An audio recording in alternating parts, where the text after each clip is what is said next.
अध्याय 5वां।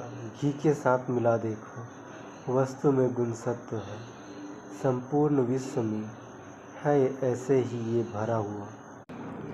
जल के साथ पीने से दिखेगा वस्तु में गुण है रज, यह प्रत्यक्ष दिखेगा वैसे ही स्थित विश्व में।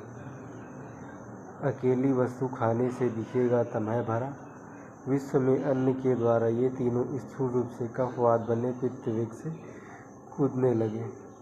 इसी से इस स्थूलता पाई स्वरूप बोध के लिए मन बुद्धि अहंकार बन के कार्य है करे।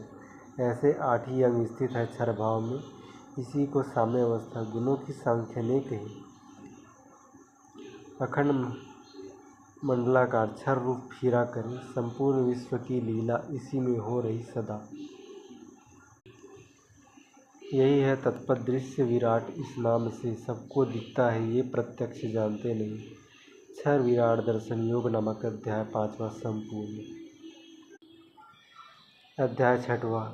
अब अक्षर आत्मा को जानने की सुरुचि ये लखाते हैं, लेना श्रद्धा से सात्विक ये। संपूर्ण विश्व की लीला अक्षर में जिस हो रही, इसमें जो बैठी है अस्थि भांति प्रेतत्व से वेदों के नेति का शेष वस्तु की उपलब्धि, वो उसी का भास सर्वत्र हो रहा दृश्य मात्र में। वो मिठास ही आत्मा है निराकार जानना, वस्तु के स्वाद में भी है वो भरी है प्रिय रूप से।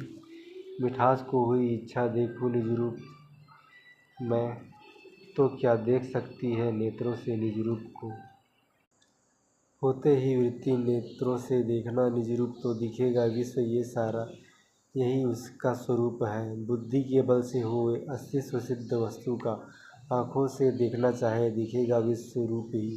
शब्द स्पर्श रूप रसगंध गुण त्रय आठों का जो लय स्थान साम्य अवस्था जिसे कहें, उसी में जो रहे स्थायी अभिन्न गर्भ रूप से ज्ञानियों को भासती है साक्षी भाव से वही। यही ईश्वर संज्ञा से अक्षर रूप स्वरूप में निःशुद्ध अज स्थायी स्थित है साक्षी भाव से। सर्वशक्ति इसी में है, ज्ञानी का ध्येय है यही। कर्म आरंभ नितणे संज्ञार्थ ओम गए तत्श्रुति। अक्षर अनुभव योग नामक अध्याय 6वां संपूर्ण।